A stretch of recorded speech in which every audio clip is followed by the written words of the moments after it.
Cosa cagata si di pulisna ai sa duga kuchona bata ai sa le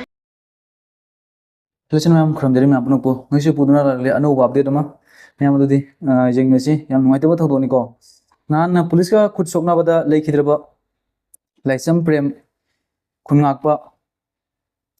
yam ngai to thodoni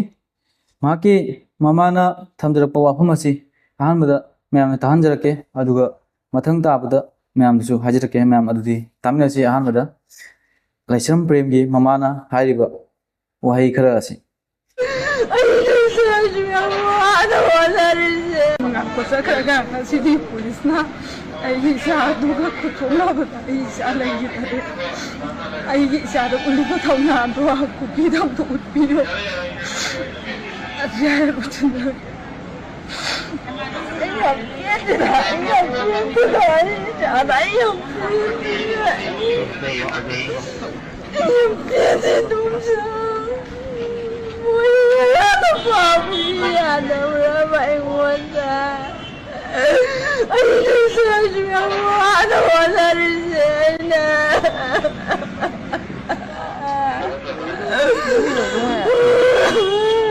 Ma'am su be sini ko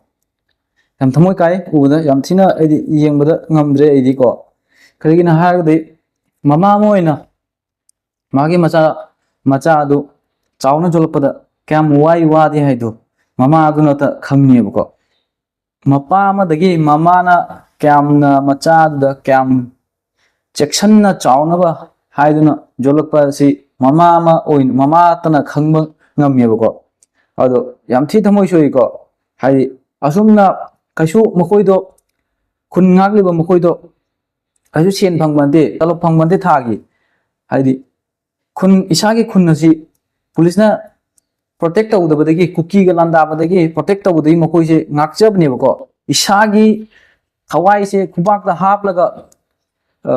cookie ga landing na bagi damakta khun adu ngaglibane ko kariguma makoina khun asi ngakta batardi police khaktana ta protect tawba ngamde ngamdabigi maramna makoina khunna singalakpane ba ngasi kari central force amadi state force na kariguma mafam khudimakta ngaklamba thoklaba tardi ngasi khun ngagliba isinau yamba ibung sing thokliba se ngasi mathau ta gidra ba yam nungaite thawdu gasi tabada ai ubada thamoi jamna kai ko aidi makoidu thoiba isinau sing ibung ipa sing do thoiba khun ngakpane ne thoiba se na sen phangbra na kaino to tolo phangbra karim phang bonte ko isagi iramdam amadi isagi ireibak asi kanbagi damakta thoklakpane ba ko mukhoido thawai je khubak ta haple haraga tholakpane ba aduga lunana asumna police na tawba aidi asumaina khun ngagliba singda police na sumai tawba se makoi se terrorist na teba habidi yum kai amadi thugai khugai dana makoina migi ama lauba khotpa aduna tieba makoi se khun ngakpagi na tholakpa ibung ipa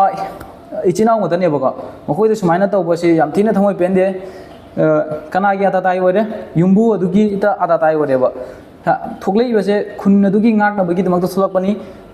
only iranai gi damak to tholakpan na tieba ibung ipa singdo yam thi thamoi pende ko ai kari haiga na hangde laik tamduna leigida ba hojik matam sida di nuaina lailusu tamdana thabak ingang tawbagi laik tamna hona gadaba matam asida nongmai paidana thoklaklai hairaga khunmak ngakbagi nena thoklaklaga sumaina state force na sumaina tawibase thamoi di yam thi pende mamangsu ji dama thokre amugomu ngarang amugomu thokchilakle sumaina asumna I masen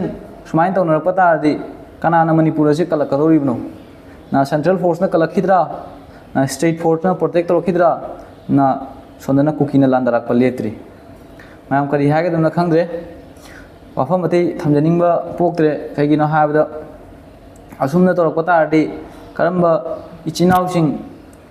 isagi irei bakini aina tholakkigani kanamda thoningba phawroi karigina habda isagi irei bakta bauda aina kanbinaba kanam leitre haiba matam asida isana thoklabasu isagi atadai isagi थवाई कटपदा ताबा तारेबा थवाईबुदी कटलगे अदुबु ई मसेल अखोई मसेल the फुगाइनदना हाटनदना लेरबदी कुकीना लांदराकन मथौ तारोय अदुम अखोई मसेल the हाटनदना दुम खरनि मतुंग the Manipur असे तुम्बा याम कुइहोरोय ma'am याम अतई मखादा वा थमजनिंद्रे स्वाइसिदा लोसिंजरगे अदुगा लोनना इमा सिंगना खुनंगाकपा सिंग मी तरुक फाजिनखिबा अदु थादरोकनबा प्रोटेस्ट तौजबा सिसु मैम उचरके यामना थमोई पेंदे स्टेट फोर्स ना असुमना खुनंगाकपा सिंगदा असुमना तौबसी मैम यंगंजरके अदुदी खोंदंसे लमफिल सरा कैथेलदगी हौजरगा अखोइसे नागापान फावरगा अखोइ यामना केनो तापना ससागे खनबनी अदुबो सिंगनारक पिरकनो हाइबसे अखोइगी माइकाइदगी मामाओइबी माइकाइसिंदगी हाइजनिंगे कई हाइनी यामना अखोइ नुसिनादबदो अखोइगी माइताइ जे मसेन ओइना हाथोंनारकपगी मओंगदा तौरकपसे अखोइ यानिंदे मोइना तौगदबा मथौ तौरकतबदगी खुनंगाकपा थोलकपने हाइबसे मोइ मसादा खंगदबनेबा अदु खंगाक्तबनिनाने ममा पामा गसिदि मामाओइबी सिंगजे तोमेना सुंगनै लैरबा कंडिशन यावदना थादरकदबनेबा अदुगा मोइना ngasi तौरिबा थौंगजे सुंग्या यानिंदे मोइना हाथोंगदा तौबिगनो हाथोंगदा तौबा यारोय अमु हनसु तौबा यारोय येगनाबा कनानो मसक खंगदनाने दखुत थाबा यारोय येगनाबा मसक खंगददि नासागे खोलाइ थादोक्तनाने सस्पेंड तौदौना खाना सिंख्वाबा यारोय स्टेट फोर्स की था यानिंदे स्टेट फोर्स की था यानिंदे खुनंगाकपा खुजा सिंख्वाबा यारोय खुनंगाकपा खुजा सिंख्वाबा फोर्स की था यानिंदे स्टेट फोर्स की था यानिंदे खुनंगाकपा खुजा सिंख्वाबा स्टेट फोर्स की था यानिंदे स्टेट फोर्स की था यानिंदे मैम जो बिरे वीडियो से मैम जो खंगबिरिदुनी करी हाइगनी अदुना मरम ओरगा वीडियो से यामना मखा ताना सांगजररोगे मरमदी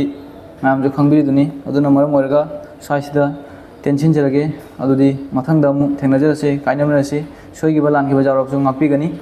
अदुदी मथंगदा मु थेंगनजरसे